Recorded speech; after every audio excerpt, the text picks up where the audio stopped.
بسم اللہ الرحمن الرحیم۔ شروع اللہ پاک کے نام سے جو اپنے بندے سے 70 ماؤں سے بھی زیادہ پیار کرتا ہے۔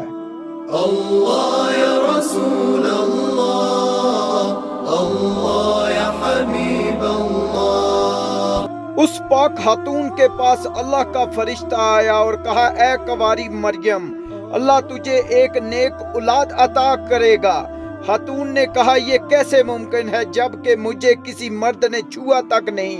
فرشتے نے کہا، ایسا کرنا تیرے رب کے لیے بہت آسان ہے۔ وہ نیک اور پارسا خاتون کون تھی جو قیامت تک پاک دامنی کے مثال بن گئی، اور وہ خاتون جسے اللہ نے اپنے زمانے کی تمام عورتوں پر برتری عطا فرمائی۔ حضرت بی بی مریم علیہ السلام کے والد کا نام عمران اور والدہ کا نام حنا تھا۔ حضرت بی بی مریم علیہ السلام کے والد کا نام عمران اور والدہ کا نام حنا تھا۔ حضرت عمران حضرت سلیمان علیہ السلام کی اولاد میں سے تھے اور ان کی اہلیہ حنا داؤد علیہ السلام کی اولاد میں سے تھی۔ حضرت عمران بنی اسرائیل میں بڑے عابد، زاہد اور عالم تھے، اسی لیے مسجد اقصی کی امامت لوگوں نے آپ کے سپرد کی ہوئی تھی۔ حضرت حنا کے ہاں اولاد نہ تھی۔ ایک روز آپ نے ایک درخت کے سائے میں ایک چڑیا دیکھی جو اپنے بچوں سے پیار کر رہی تھی اور انہیں دانا کھلا رہی تھی۔ یہ منظر دیکھ کر آپ کا دل بھر آیا اور آپ نے بارگاہ الہی میں اولاد کے لیے دعا کی، لہٰذا اللہ پاک نے آپ کی دعا قبول فرمائی۔ حضرت مریم علیہ السلام کی پیدائش سے قبل آپ کی والدہ نے منت مانی کہ اپنی اولاد کو بیت المقدس کی خدمت کے لیے نذر کر دے گی۔ بنی اسرائیل کی ہاں یہ روایت تھی کہ جو لڑکا اللہ کی نظر کر دیا جاتا تھا وہ نہ شادی کرتا تھا نہ دنیاوی مشاغل میں دلچسپی لیتا تھا، صرف عبادت گاہ میں خدمت کرتا اور خود عبادت میں مشغول رہتا تھا۔ لہٰذا حنا نے اللہ سے بیٹے کے لیے دعا کی تھی، لیکن ان کے ہاں بیٹے کی بجائے بیٹی کی پیدائش ہوئی۔ حضرت حنا نے لڑکی کا نام مریم رکھا۔ سریانی زبان میں مریم کے معنی خادم کے ہیں۔ چونکہ آپ مسجد اقصی کی خدمت کے لیے وقف کر دی گئی تھی، اس لیے یہ نام موضوع سمجھا گیا۔ حضرت مریم کی ولادت سے قبل ہی آپ کے والد وفات پا گئے، اس لیے حنا نے ولادت کے بعد آپ کو ایک کپڑے میں لپیٹ کر بیت المقدس کے علماء کے سامنے پیش کر دیا تاکہ انہیں اپنی کفالت میں لے لیں۔ جب حضرت مریم بیت المقدس میں لائی گئی تو مجاوروں کے درمیان اختلاف پیدا ہو گیا، ہر کوئی خود کو آپ کا زیادہ حقدار سمجھتا تھا۔ پھر یہ فیصلہ ہوا کہ مجاورین وہ قلم جن سے وہ توریت لکھتے ہیں پانی میں چھوڑ دیں، جس کا قلم پانی کے بہاؤ میں بہنے کی بجائے الٹا بہے گا وہ مریم کی کفالت کا حقدار ہوگا۔ اس مقابلے میں حضرت زکریا علیہ السلام بھی شامل تھے۔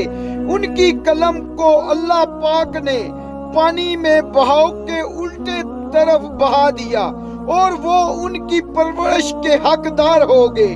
اس طرح بی بی مریم کو اللہ کی منشا کے مطابق حضرت زکریا علیہ السلام کی کفالت میں دے دیا گیا۔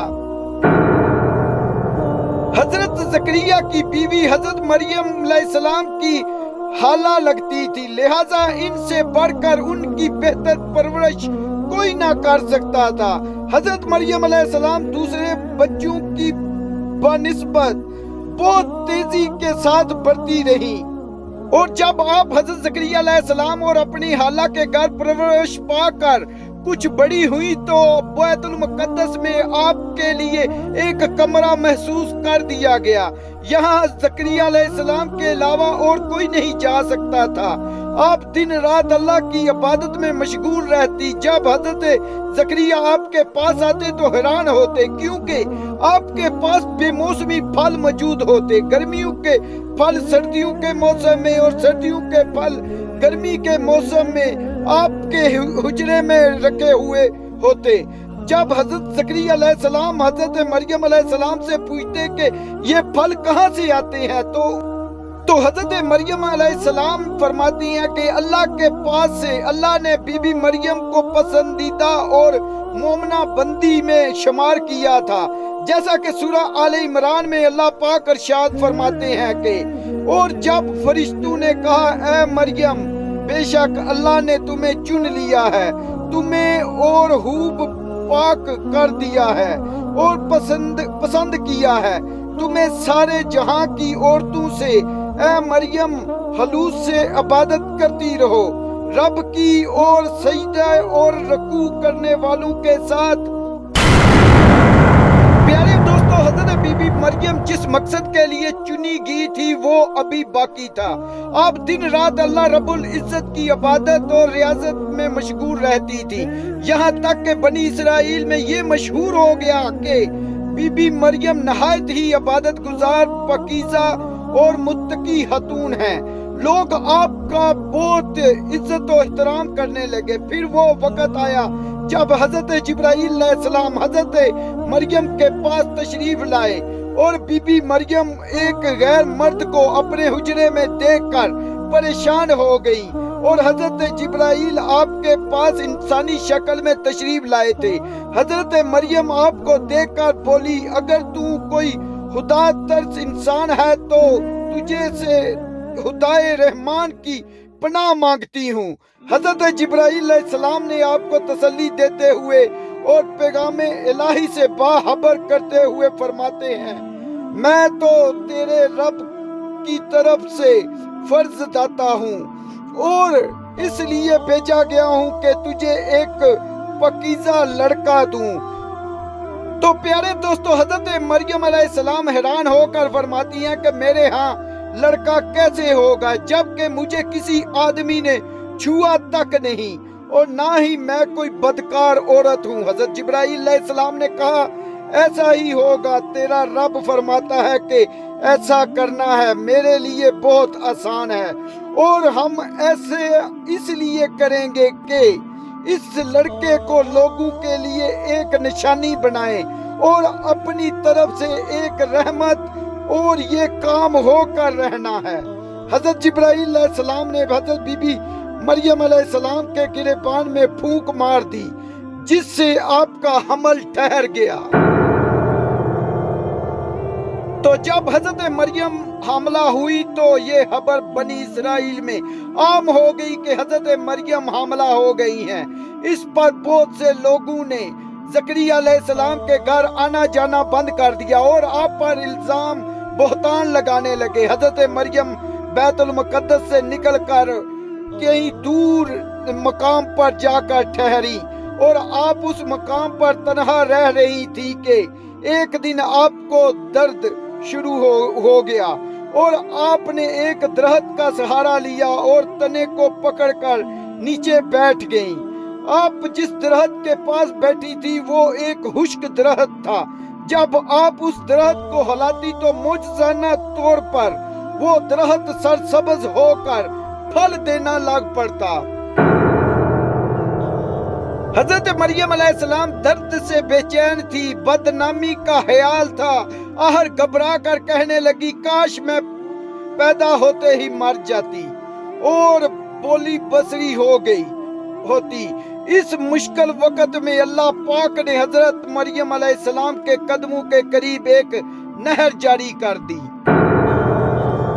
और प्यारे दोस्तों, जब नहर जारी हुई तो एक निदा आई कि पानी पियो और खजूरें खाओ ताकि जिस्म को तकवीयत पहुंचे, फिर अपनी औलाद को देखकर अपनी आंखों को ठंडक पहुंचाओ।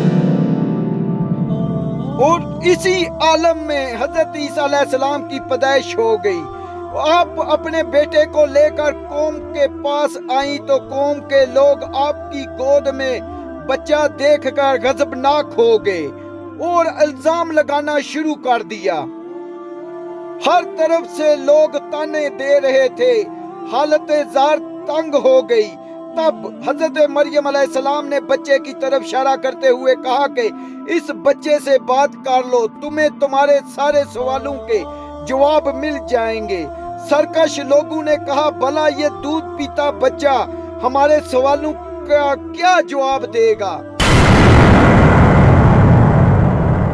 तो अचानक अल्लाह पाक के हुक्म से हजरत ईसा अलैहिस्सलाम बोलना शुरू कर दिया और आपने कहा कि बेशक मैं अल्लाह का बंदा हूँ, मुझे उसने किताब दी है और मुझे नबी बनाया है और मुझे बरकत बनाया है जहाँ कहीं हो, और मुझे नमाज और ज़कात की वसीयत की है। जब तक मैं जिंदा हूँ अपनी माँ के साथ नेकी करने वाला, और मुझे सरकश नहीं बनाया।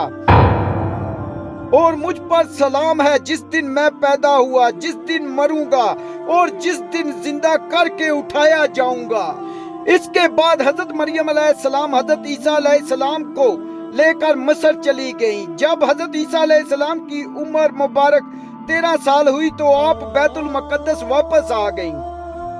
और प्यारे दोस्तों, रवायात में आता है कि हजरत मरियम अलैहिस्सलाम की तारीख वफात सन 35 ईस्वी और आपकी उम्र 51 ईयर थी। और दीन इस्लाम के अलावा कैथोलिक और ऑर्थोडॉक्स ईसाई भी हजरत मरियम अलैहिस्सलाम को नहायत ही अकीदत और एहतराम की निगाह से देखते हैं। आप वो वाहिद खातून हैं जिनका नाम कुरान करीम में दर्ज है और बाइबल के पुराने अहदनामों में भी मौजूद है। हजरत बीबी आयशा रजी अल्लाह ताला अन्हा से रवायत है कि नबी करीम हजरत मोहम्मद सल्लल्लाहु अलैहि वसल्लम ने फरमाया कि अल्लाह ने मुझे खबर दी है कि जन्नत में मेरा निकाह मरियम बिनते इमरान और हजरत मूसा की बहन कलसूम और फिरौन की औरत आफिया से होगा। प्यारे दोस्तों, अगर मेरी ये वीडियो अच्छी लगी हो तो प्लीज मेरे चैनल को लाइक शेयर सब्सक्राइब जरूर करना। Thank you.